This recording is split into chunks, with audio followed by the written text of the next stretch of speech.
Hello friends, good morning, Radhe Radhe. Welcome back to my YouTube channel Rekha Krishna blog. आज के blog की शुरुआत मैं यहाँ पर कर रही हूँ सुबह की डस्टिंग से। घर के सारे कामों को करने के साथ साथ स्विच बोर्ड को भी कभी कभी मैं साफ़ कर लेती हूँ। इस पर भी डस्ट वगैरह बैठ जाती है। सूखे कपड़े को हल्का सा गीला करके स्विच बोर्ड को चारों साइड से अच्छे से पोंछ ले रही हूँ। उसकी जो भी बटन वगैरह है उस पर हमारे हाथों के दाग धब्बे लग जाते हैं, तो मैं उसे अच्छे से साफ़ कर ले रही हूँ। इससे वो साफ़ हो जाता है। मैंने जो भी वायर वगैरह भी थे उन सभी को भी मैंने पोंछ लिया है और फिर वहाँ पर उसे वापस से लगा दिया है। इसी के साथ सेटअप बॉक्स पे को भी मैंने साफ़ कर लिया है। नीचे स्पीकर है उसे भी मैंने पोंछ लिया है और जो भी वायर वगैरह निकाले थे मैंने उनकी जगह पर मैंने फिर से लगा दिया है। इसके बाद फिर मैंने बाकी के स्विच बोर्ड को भी क्लीन कर लिया है। आज हमारे घर पे न्यू फ्रिज भी आया है, उसे ही यहाँ साइड में रखा हुआ है। इसे हमने अभी ओपन नहीं किया है क्योंकि कंपनी वाले खुद यहाँ के इसे ओपन करेंगे और फिर इसे किचन में सेट कर देंगे। मैं यहाँ पर जल्दी जल्दी काम कर रही हूँ ताकि उनके आने से पहले मेरी बाकी की डस्टिंग सब हो जाए। इसी के साथ मैंने बाकी के स्विच बोर्ड की डस्टिंग भी कर ली और फिर यहाँ पर दोनों टॉर्टॉइज एक दूसरे के साथ खेल रहे हैं और मुरारी एक तरफ अकेला ही घूम रहा है। फिर मैंने यहाँ पर हॉल में जो मिरर लगा है उसे भी मैंने गीले कपड़े से एक बार पोंछ लिया है और फिर मैं उसे ड्राई पेपर से उसे पोंछ ले रही हूँ ताकि वह उसमें जो भी दाग धब्बे लगे हैं वो सभी निकल जाए। इसी के साथ मैंने यहाँ पर जो टीवी को भी मैंने इसी तरीके से यहाँ पर क्लीन कर लिया है। आप देख सकते हैं यहाँ मैं जब टीवी साफ़ कर रही थी तभी वो मुरारी पीछे ही बैठा था और जैसे ही मैं वहाँ से चली गई तब मुरारी आगे चला जा रहा है। वो घर से बाहर जाकर हमेशा उसकी आदत है कि मैं जब वो किसी को देखता नहीं है तब वो बाहर चला जाता है, जब कोई सामने हो तब वो वहीं पर ही बैठा रहेगा। घर के सारे कामों को ख़त्म करने के बाद मैं यहाँ पर ऋषा का स्कूल जाने के लिए टिफ़िन पैक कर रही हूँ और टिफ़िन में मैं यहाँ पर उसे दे रही हूँ रोटी सब्जी, साथ ही में मैंने उसे एक ऑरेंज दे दिया है, साथ ही में एक मिठाई भी दे दिया है। इसके बाद मैंने उसका टिफ़िन पैक कर दिया है और फिर मैंने उसे स्कूल छोड़ दिया। शाम के 4 बज गए हैं तब मैं उसे स्कूल से लेकर आ गई थी। इस बीच मैंने कुछ भी रिकॉर्ड नहीं किया था क्योंकि मैं भी आकर घर पर सो गई थी।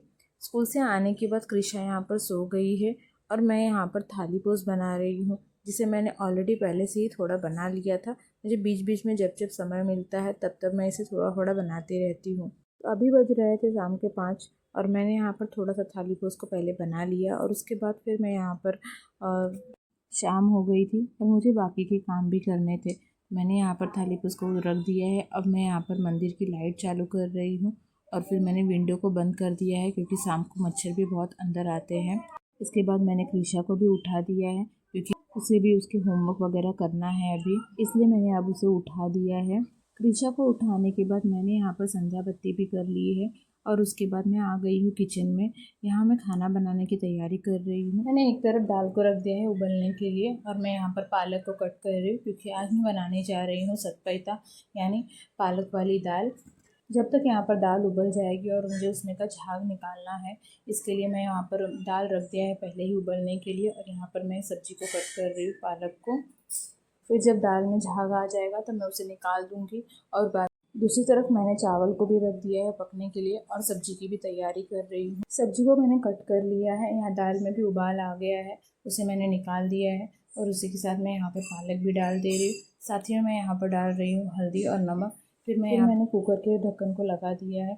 जब 5 से 7 विसल आने के बाद मैं इसे बंद कर दूँगी। किचन में आ गई है। जब मैं सब्जी कट कर रही थी तो मेरे साथ बहुत सारी बातें कर रही थी, आप भी ज़रूर सुनिए। मम्मा मैं कटिंग नहीं करूँ, नहीं तो हैंड में लग जाएगी। मम्मा जब आपकी शादी हुई थी तो फिर आप घर पर आए थे तो आपको खाना बनाने आता था?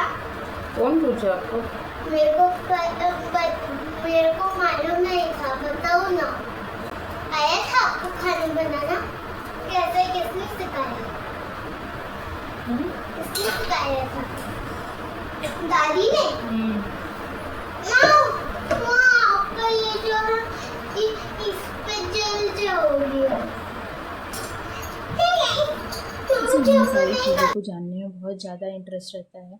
वो हमेशा कुछ ना कुछ पूछती रहती है, ऐसा क्यों। उसके हर क्वेश्चन के आंसर को देने से पहले मुझे सोचना पड़ता है अभी उसे क्या बताऊँ। कभी कभी तो वो ये भी पूछती है, मम्मा आपने शादी में कौन सा लहंगा पहना था, आपकी शादी में हम कहाँ पर थे। कभी कभी वो सामने से खुद बोलती है कि हाँ, जब आपकी शादी हुई थी तब मैं आपके पेट में थी।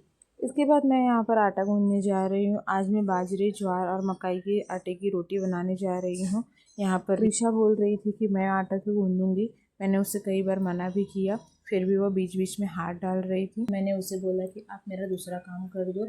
उससे मैंने बर्तन के स्टैंड में जितने भी बर्तन थे उससे मैंने बोला कि सारे बर्तनों को ट्रॉली में रख दो। तो वो यहाँ पर बर्तनों को सजा रही है। यहाँ मुझे गोभी की सब्ज़ी बनानी थी, उसे मैंने कट करके बॉईल करने के लिए रख दिया है पहले। फिर मैंने यहाँ पर कढ़ाई में तेल डाल दिया है और पचफोरन भी डाल दिया है। साथ ही मैं यहाँ पर डाल रही हूँ अदरक लहसुन का पेस्ट। फिर मैंने गोभी को डाल कर उसे अच्छे से लाल होने तक भून लिया और उसके बाद मैंने यहाँ पर प्याज और बाकी की सब्जियों को डालकर उसे भून लिया। इसी के साथ मैंने यहाँ पर हल्दी, नमक और कुछ मसाले भी डालकर मैंने मिक्स कर लिया और उसे कवर कर दिया सब्जी को पकने के लिए। साथ ही मैं दूसरी तरफ बनाने जा रही हूँ रोटी।